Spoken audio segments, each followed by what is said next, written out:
So, Beth, let's start with you. All right. Tell us your story. Let's start from your childhood. I had an amazing childhood, honestly. I grew up in a brilliant parents. They were amazing. I can't fault them. I think I kind of turned. I got bullied a lot in school. I went to a Christian school. Wow. So, what was meant to be a really good school, I just got really bullied a lot, and I was a fat kid. So that really it got to me. I think I was in about year 6, and I was on the bus on the way to school, and I was sexually assaulted by a student from another school. I refused to catch the bus again, but I still had to. Does this happen at school or? This happened on the bus on the way to school. His consequence was he had to sit at the front of the bus because he was still just a child. So we were only young. He probably had no idea what he was doing, and I don't hold it against him now. But at the time, it fucked me up. So How old are we talking? I was in year 5. The kid was younger than me. So yeah, primary school. My brother was standing right behind me, didn't stop it, and I hated him for a long time because of it. But I know now he didn't know. But I was really angry with it for a long time. So I don't know. I think that's kind of where things switched in my head a little bit. And then from that, it just kept repeating itself every couple of years. So I got to year 9, and I was experimented on by a female trying to discover their sexuality while they thought I was asleep. But I wasn't. So that fucked me up a bit too. And then I was 16, and I was raped by a guy that I'd never met before at a party. Sorry. No, don't be sorry. Yeah, I had to have a rape kit done on me by a male doctor.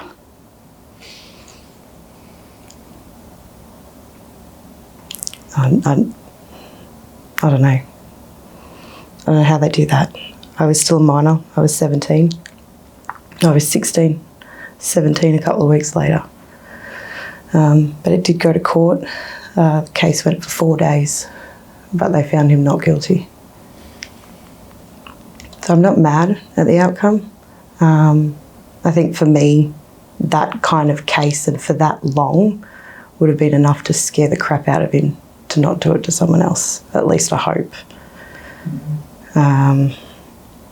And then at 19, same thing happened again. Met up with someone. But I tended to freeze when things happen. I think I got from 16 to 19, I just started really sleeping around. I think it got to the point in my head where if I just let it happen, it's not going to hurt me anymore. But this time I stood up for myself. So I slapped him off me, but then I was locked in his house, and his mother ended up chasing me down the street and locked me in her room. I messaged a friend and asked them to please call the police. I'm at this place, like this address, but they just thought I was joking, so nothing ever happened. It got to about 5, 6 o'clock in the morning, and I got out and I went down the road. It was Wallsend. I ended up at the McDonald's there. Asked the chick on duty if she just had a phone charger, because my phone died. Plugged my phone in, and they could see that something was wrong. So she went and got the manager, and the manager come up and asked me if I was all right, and I just broke. So But I'll never forget that girl. That was really nice to have someone actually see and care. You just worked out that. Yeah. Then I ended up living in a refuge. I was not coping mentally well with a lot of things. So I went and lived in a refuge. Hated my mother for absolutely no reason. And I fell pregnant to someone I met there. That became kind of like that was the start of my drug use, I suppose. And it was just marijuana. But it was not a great situation. So the domestic violence, there was a bit of that going, not very severe, but enough to still be that. And just the wrong crowd of people. So I ended up putting someone in prison from our friend group, who was then released and come looking for me. So I was in hiding for a little while. And what was it about? He killed his girlfriend's unborn child by bashing the crap out of her. No way. So he was on the run, and we were taking her to the hospital, and he showed up.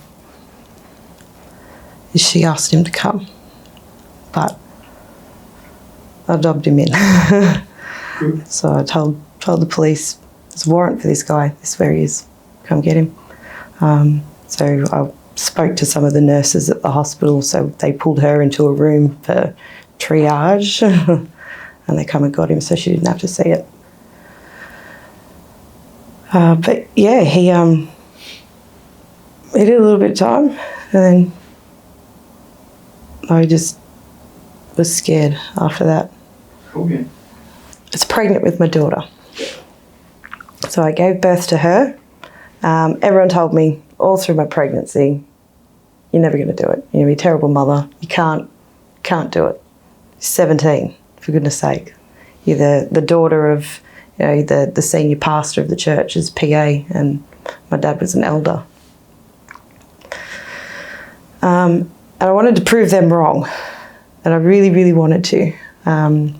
So I had her, and she was beautiful. The most beautiful thing I've ever seen in my life. Still is. What's her name? Isabella. Beautiful. Yeah, that would be special to you.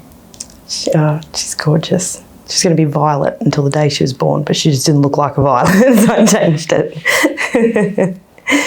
But my trauma and everything that had built up to that point kind of got the better of me, and I couldn't do it. So she was 5 weeks old, and I handed her away.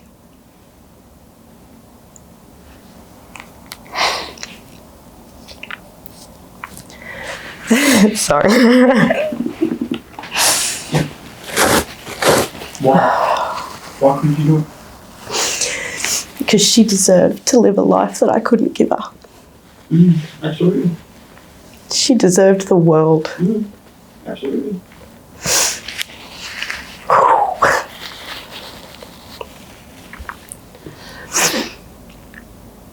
Yeah, so a lot of people judged me for that. Yep. They believed that.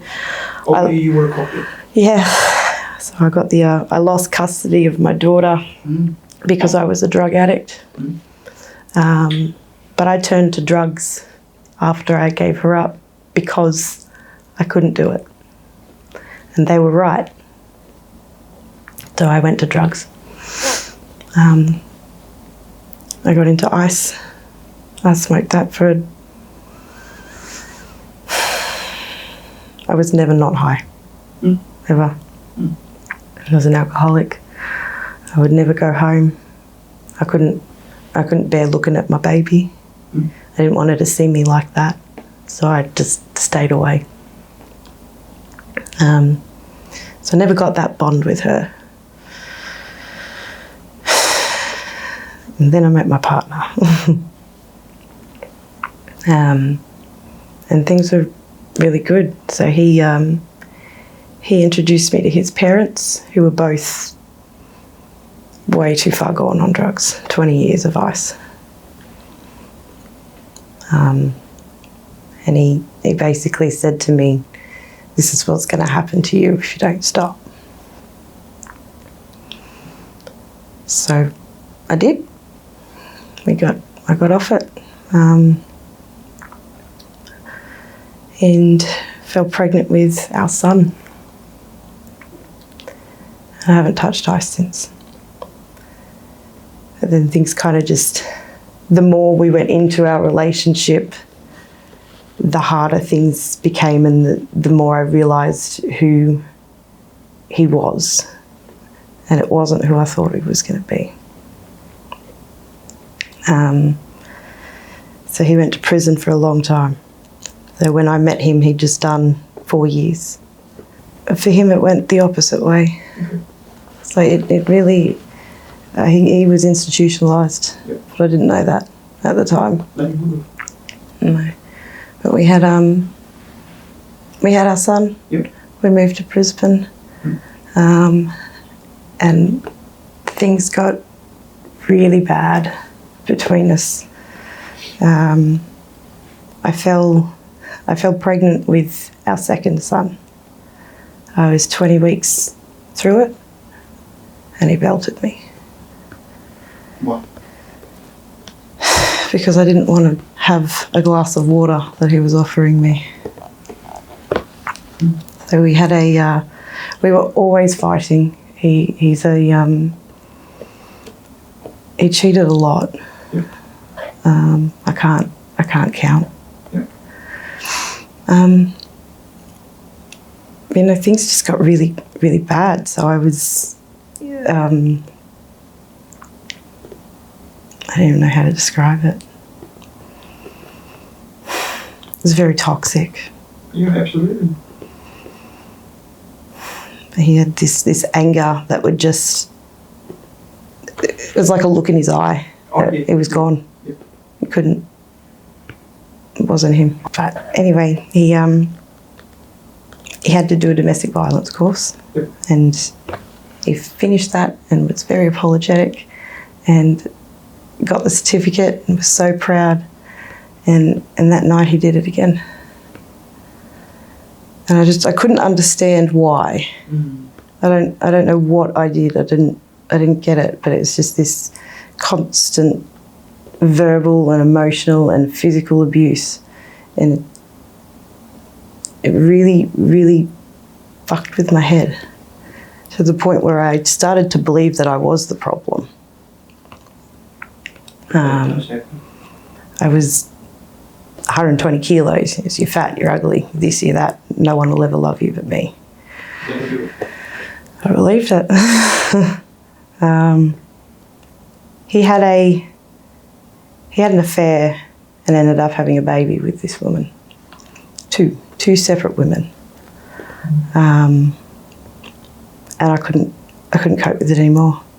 So I decided to leave Brisbane, and I gave him the option of staying or coming with me. So he chose to come with me. But this time we moved down to Sydney to be with his parents and try and let his parents have a relationship with our kids and their grandkids, and to help them get off the drugs because they were still on them. So we moved them out of their Department of Housing property and got them off drugs. And nobody believed that they would, but they did. Even I'm actually quite shocked. They've done very well. Still are.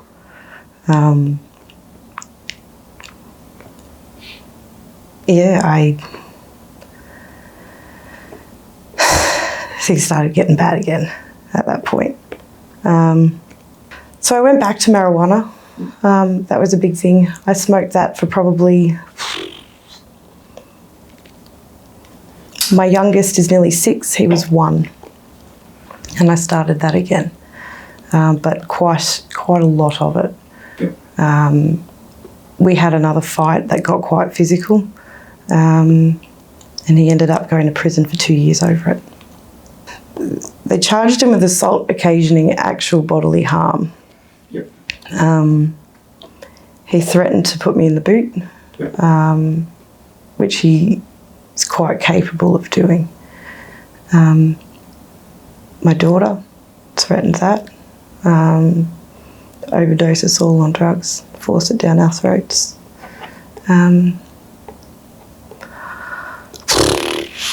Lots of things. I wanted to get out, and I tried to get out. I wanted to get our kids out, but two of them were asleep. So I kind of just moved the fight into the bedroom so that they didn't have to see it. And I got hit. He was on top of me. He was pushing my chest. I couldn't breathe. I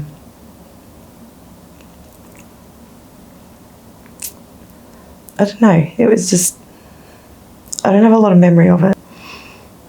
So I tend to just disassociate from things and block it out. He got locked up. He did just under 2 years, and then he came home. 4 days after he was released from prison, he attacked me again. It just gets, there's nothing really specific that set it off.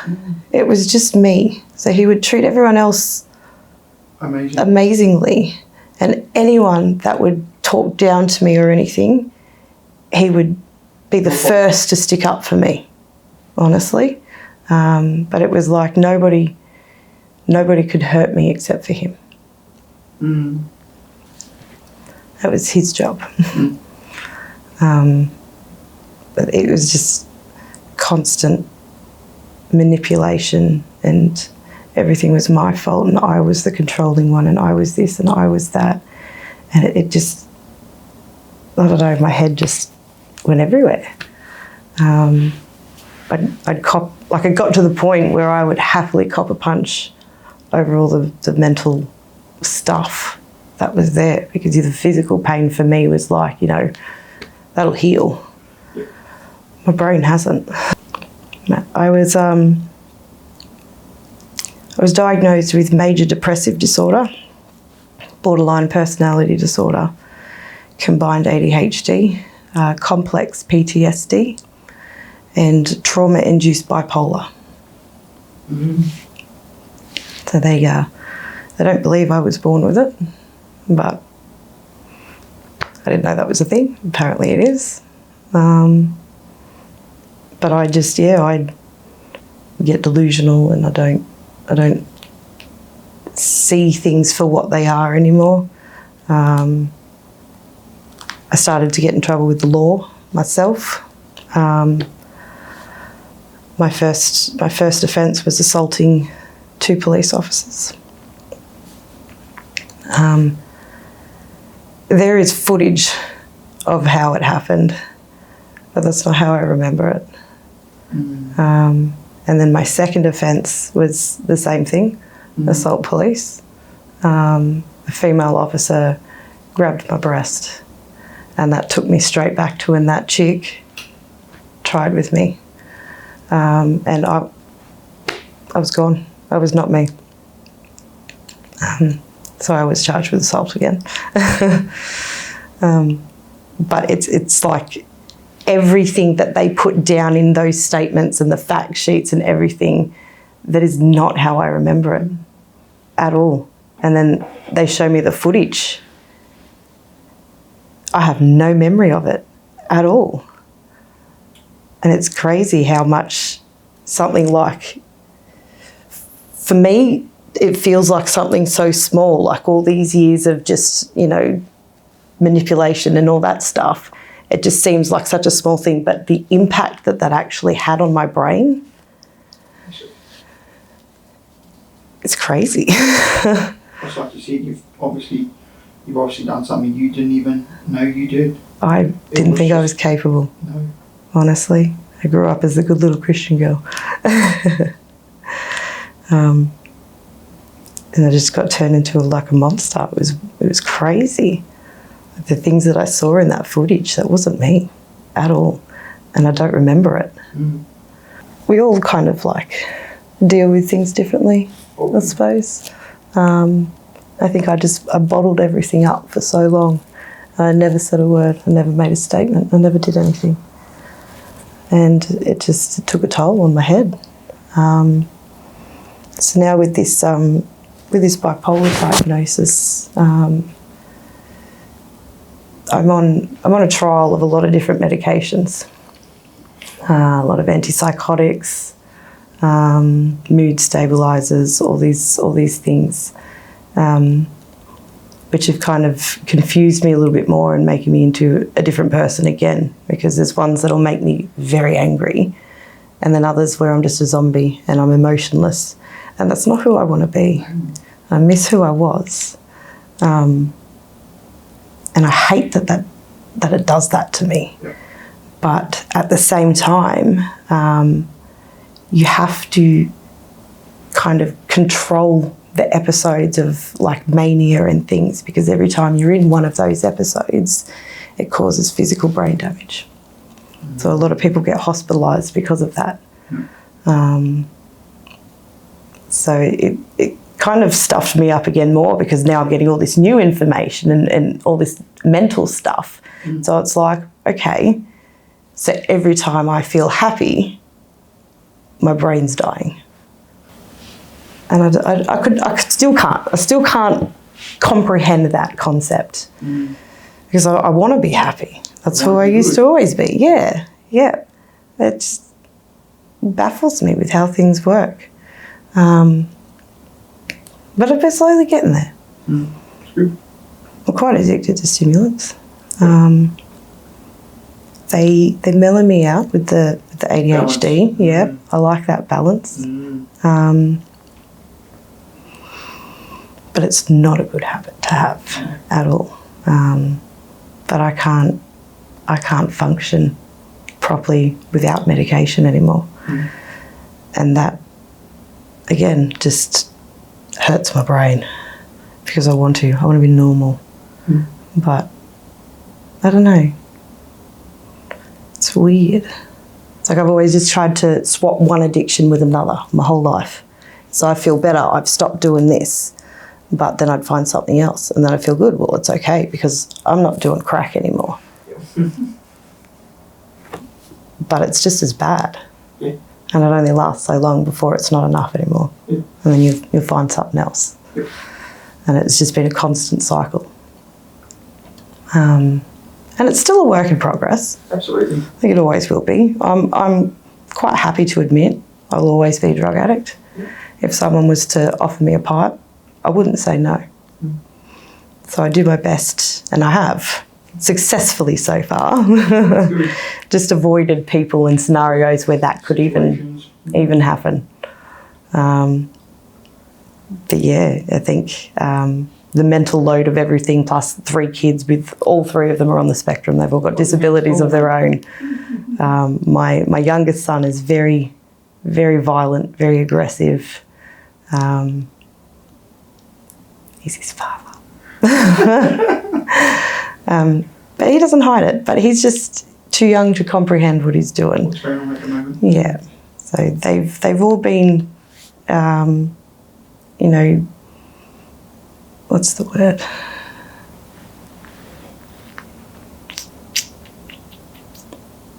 Can't think of the word. But they've grown up around what they've seen, and that's what they know. We've had a file gone straight to the top of the doc's reports because the kids were home when violence happened. So I've worked with like Brighter Futures. They were incredible. Cannot fault them. I think my first initial thought was, shit, they're going to take my kids away from me. But they were there to help. Yep. And it was really, really good. Really good. They did referrals for places. They did a lot. I couldn't deal with people. Can't deal with people for a lot. I tend to just disappear. off the face of the earth for a while. Yeah, keep to yourself. I think most of the people that I've met and been around have just always done something to hurt me. Yep. So I tend not to associate with people anymore. I like to keep to myself. And a lot of my friends and family were worried about me for a long time. And I was always like, no, like I'm okay. I genuinely enjoy being a hermit crab. That's my happy place because nobody can hurt me. Nobody can, Judge me. Yeah. It's just me. And I believed that for a long time. But that was the worst thing I could have done. Yeah. It still is. I still find myself doing it every now and then. But I think I'm scared to trust people and I'm scared to open up, and I always was. It's massive. Like your story to open up or even to, trust someone is way too big. Yeah. I don't know. And I think a lot of people don't understand why they stay either. Yeah, they say, and why unless don't you just leave? Yeah. It's like, unless you've been in that scenario, it's really hard to comprehend. oh yeah. And I can see it too. I'm just like, why would you stay with that idiot? And then it's like, hang on a sec. I'm doing the same thing. But from an outsider's perspective, it seems a lot easier than what it actually is, because there's just something there that just keeps pulling you back in, and you feel like you can't survive on your own. Starting again, just the thought of starting again scares the shit out of you. It's like, how can I build this again with someone else? I've just given this person this many years of my life. I don't want to do that again. It's too hard. So the easy thing for us is to stay and cop it. So it feels. So it feels. It's definitely not. But it just, they've got ways with words and ways with the things they do. And it really kind of just twists your brain around. And the other part of it is you go back and you remember the person you fell in love with. Yep. And no, they can change. They can do this. I want to help them do that. I'm going to support them to do that. I can't just leave them on their own because bad things will happen to them, because we're just, as a mum, we want to help people. We want to, pick them up when they cry, be the shoulder to cry on. Yeah, be the mother figure. Yeah, yeah. So that's what we do. Is okay. You've had a bad day. I'll cop it. Now we'll start again, and it does, and that cycle goes over and over and over again. But we don't realise that. We realise it, but this time's going to be different. Yeah. He's done it this many times now. Sure, the next time it's going to be okay. Females are strong, aren't they? Damn right we are. And I'm not saying it because, let me ask you this, did suicide ever come to mind? Yes. I'm covered in scars. So I was admitted to the mental health ward at Newcastle at the hospital multiple times. I was referred off to CAMS as a teenager. My biggest thing that a lot of all the professionals think that I needed was, therapy, cognitive support, all that, ways to rewire your brain into thinking differently. Because the way I think is everything, if you've got two baskets in your head, you've got a safe basket and a threat basket. Every thought, like the lights flashing, they go straight into the threat basket. And every time something goes in that basket, your brain's pumping out a shot of adrenaline. So I'm always on edge. And that's just how my brain always works, is just fight or flight, and I'm always in fight mode. So a lot of anxiety, a lot of everything. It's just, the adrenaline's got to come out. And how does it come out? It'll come out as, anger, crying, my disassociation from people, anything. It comes out in a way that I don't want it to. And I can't control that. So I didn't think. So I've still got to learn more ways to do that and try and get my brain to think, is this really a threat? No. Wow. But yeah, no, everything, that's how my brain is. Which is, it's a good way to put it. So I was seeing a psychologist for a while, and she kind of put it to me like, every time you feel, because you can physically feel it when it happens to you, my face will go hot or you'll start shaking and all that other stuff. Do something. So a lot of the time, if you probably noticed, my leg shakes a lot. Yep. That's what I do all the time. And that's just me doing something to get it out. Because that energy's moving somewhere else rather than in anger or pain or anywhere else, rather than slicing my arm open. Yep. So that's just, you see when I'm anxious, I'll move a lot. Yep. I'll do something, I fidget. I've always got to be moving. Which is why I really enjoyed doing really hands-on roles. Yep. Physical. So it just gets my mind away from everything else. Yeah. From overthinking. Yes. Things. I do that a lot. But yeah. What advice have you got to females in particular? Do not be afraid to ask for help. As hard as that might. As hard as it is, and it will be. It's not easy because there's just... Like we just spoke about. Yeah, everything. But even then, there's a lot more aggressive men out there that are much more dangerous and they are stuck. That's just how you feel. But you're not. There's always a way out. It's just finding the courage to do it.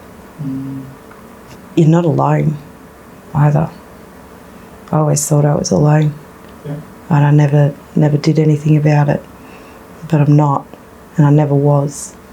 I pushed away everyone that wanted to help me to protect him. I had to protect myself. I had to protect my kids. And if they are always the priority, even in staying. That's generally what we tell ourselves, I'm staying for my kids. But there is ample support out there. You've just got to ask for the help to get it. Yep. But it is never, ever going to be easy. And even if you do take that step to do it, chances are you'll find yourself going back anyway. And that can be a cycle for years and years and years. Yeah. But the second you do that and you stick to it, you're a different woman. Yep. Because there is no one stronger than someone that knows and admits to themselves and takes it upon themselves to get out of that situation. Yep. Because it's not worth it. Ooh, nothing about it is easy. Nothing about it. But I think I see a lot of women putting out there that it's, they don't want to make their kids homeless and they don't want to, they want them to have a good Christmas where they haven't not got, I don't want my kids to have nothing. If I leave, we'll have nothing. The best thing you could give those kids is a happy home. Not materialistic things. No, they remember who's there. They don't remember what you bought them. So for me, I think I'm happy with the fact that even though, their father did 3.5 years while they were around, our youngest son barely knows him because he was in jail. He's 5 and he was in jail for 3.5 of them. I was there. I've got the memories of my babies growing up. And that's what the kids are going to remember. Oh yeah. So if you look back to your childhood, do you remember anything you got for Christmas? But you I remember. the people then. You remember the people. You remember what the people around you did. Very clearly. Yeah. It's all that trauma and, you know, the childhood, well, the trauma that you don't want them to have is what you're giving them by staying, because they're going to remember it all. My kids remember it. And they're all, you know, they're on the spectrum. They don't keep their mouth shut. So they bring it up in not the best scenarios.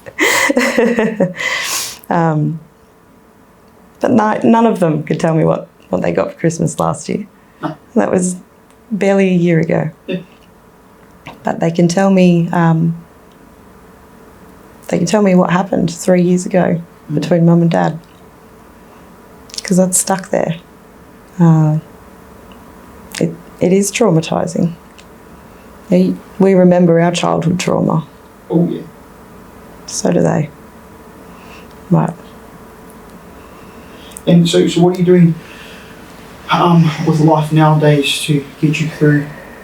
And what is your future looking like? And what do you have planned?